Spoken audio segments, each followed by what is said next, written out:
जगातल्या अनेक देशांसोबत भारतातही कोरोनाचे रुग्ण वाढतायत। केरळ पाठोपाठ आता कर्नाटकातही नवीन रुग्ण आढळलेत। त्यामुळे कर्नाटकातल्या सिद्धरामय्या सरकारने एक मोठा निर्णय घेतलाय। आता कर्नाटकातल्या कोरोना बाधितांसाठी होम आयसोलेशन म्हणजेच घरीच विलगीकरण बंधनकारक करण्यात आलंय।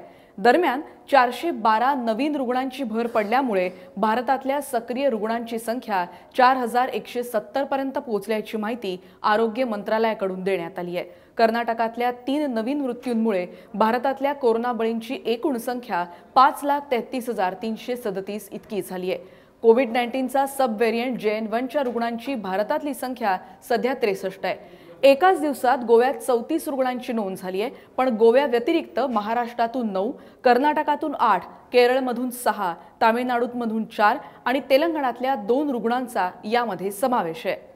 राज्यामध्ये कोरोनाचा धोका वाढलाय। नागपुरात एका ज्येष्ठ नागरिकाला कोरोनाची लागण झाल्याचं समोर आलंय।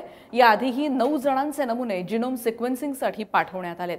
कोरोनाचा धोका पाहता प्रशासनाकडून खबरदारी घेतली जाते। रुग्णांची वाढती संख्या लक्षात घेत टास्क फोर्सची पुनर्रचना करत नवीन टास्क फोर्सची स्थापना करण्यात आली आहे, अशी माहिती सार्वजनिक आरोग्य मंत्री प्राध्यापक डॉ. तानाजी सावंत यांनी दिली।